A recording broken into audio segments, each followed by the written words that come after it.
Hello. അപ്പം ഇതാണ് കുഞ്ഞുവിൻ്റെ school കേട്ടോ.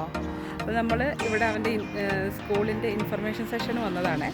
ഇവിടെ എങ്ങനെയാണെന്ന്, ഓസ്ട്രേലിയയിൽ എങ്ങനെയാണെന്ന് പറഞ്ഞാൽ പിള്ളേർ പ്രീ സ്കൂളിൽ നിന്ന് കിൻഡർ ഗാർഡനിലേക്ക് പോകുമ്പോഴേക്കും അവർക്ക് അവരുടെ ക്ലാസ്സിൻ്റെ ഒരു ഇൻഫർമേഷൻ സെഷൻ ഉണ്ട്. അപ്പോൾ അവരെ കാണിച്ചു കൊടുക്കുക അടുത്ത വർഷത്തെ ടീച്ചർ ഏതാണ്, ക്ലാസ് എങ്ങനെയാണ്, അവരെന്താ പഠിപ്പിക്കുന്നതെന്ന്. അപ്പോൾ നമ്മൾ അതിന് പോയതാണ്. അപ്പോൾ അതിനെന്താണെന്ന് കാണിച്ചു തരാം കേട്ടോ. അപ്പോൾ അവിടെ ചെന്നപ്പോഴേക്കും പിള്ളേരെ റീഡിങ് എൻകറേജ് ചെയ്യാൻ കുറേ ബുക്കുകൾ അവിടെ വെച്ചിട്ടുണ്ട്. എന്നിട്ട് ഒരു ലൈബ്രറിയിലായിരുന്നു. അപ്പം അവർ പറഞ്ഞു പിള്ളേർക്ക് ഇഷ്ടമുള്ള ഒരു ബുക്ക് ഇന്ന് എടുത്ത് വീട്ടിൽ കൊണ്ടുവന്ന് പറഞ്ഞു. അപ്പോൾ ഇവനൊരു ഡൈനോസർ ഫാൻസ് ആണല്ലോ. അപ്പോൾ അങ്ങനെ ഡൈനോസറിൻ്റെ ഒരു ബുക്ക് എടുത്തു.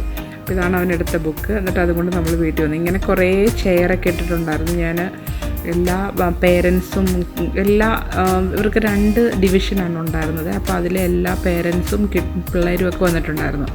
അവരുടെ ഒന്നും വീഡിയോ എടുത്തില്ല. എന്നിട്ട് നമുക്കൊരു ഹാഫ് ആൻ അവർ സെഷനിൽ അവരിങ്ങനെ പറഞ്ഞു തന്നു എന്തൊക്കെയാണ് ചെയ്യുന്നത്, അവരുടെ ക്ലാസ്സിൽ എങ്ങനെയാണ് എന്നൊക്കെ. ഈ വർഷത്തെ കരിക്കുലം എന്നാണ്. ഇതാണ് അവൻ്റെ ടീച്ചർ. കഴിഞ്ഞ വർഷത്തെ പാപ്പുവിൻ്റെ ടീച്ചർ തന്നെയാണ് ഇവൻ്റെ ടീച്ചറായിട്ട് കിട്ടിയേക്കുന്നത്. മിസ് ലോമസ് എന്നാണ് പുള്ളിക്കാരുടെ പേര്. പുള്ളിക്കാരി അവിടെ ചെന്നപ്പോൾ ഭയങ്കര ഹാപ്പി ആയിട്ട് പാപ്പുവിനെ പറ്റിയൊക്കെ ചോദിച്ചു. എന്നിട്ട് ലൈബ്രറിയും അവരുടെ പേരൻസും മറ്റുള്ളവരെല്ലാവരും നടത്തി കാണിക്കുന്നുണ്ടോ. ഇവർക്കിങ്ങനെ ക്ലാസ്സിൽ സ്ലീപ്പിംഗ് ബേ ഒക്കെ ഉണ്ട്, ഉറങ്ങാൻ ഇച്ചിരി റെസ്റ്റ് എടുക്കാൻ വേണ്ടി കിൻഡർ ഗാർഡനിൽ. അപ്പോൾ അവർ അത് കാണിച്ചു തന്നു. പിന്നെ ഈ ചെയറിൽ അവർ ഹോൾ ഇയറിൽ എന്താ ചെയ്യുന്നത്, എന്തൊക്കെയാണ് നമ്പേഴ്സ് എന്താ പഠിപ്പിക്കുന്നത്, ആൽഫബറ്റ്സിനെ കുറിച്ചൊക്കെ എന്താ പഠിപ്പിക്കുന്നത് എന്നൊക്കെ ഫുള്ള് ഇൻഫർമേഷൻ ഉണ്ടായിരുന്നു.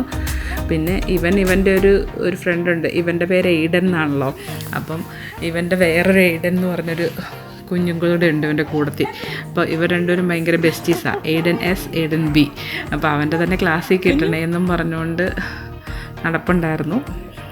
അതിൻ്റെ ശരിക്കും ഫൈനലൈസ് ചെയ്തിട്ട് കിട്ടിയിട്ടില്ല എന്നാന്ന് പിന്നെ അറിയാൻ പറ്റുള്ളൂ.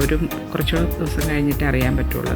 ഈ പിള്ളേരുടെ ക്ലാസ്സിന് കണ്ടോ, നിറച്ച് ടോയ്സും ക്രാഫ്റ്റും അങ്ങനെ ചെയ്യാനുള്ള ആക്ടിവിറ്റീസിനുള്ള സാധനങ്ങളാണ് ഫുള്ള്. ഒരു ബെഞ്ചും ഡെസ്കും ഇങ്ങനെയാണ്. നമ്മളെ നാട്ടിലെ പോലെ വരിയായിട്ട് ഇരിക്കുന്ന സംഭവങ്ങളോ അങ്ങനെയൊന്നും ഇല്ല കേട്ടോ.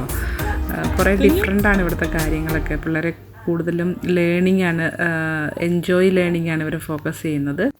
അപ്പോൾ ഓസ്ട്രേലിയയിലെ ഒരു സ്കൂൾ കണ്ടില്ലേ, പുള്ളി ഭയങ്കര എക്സൈറ്റഡ് ആണ്.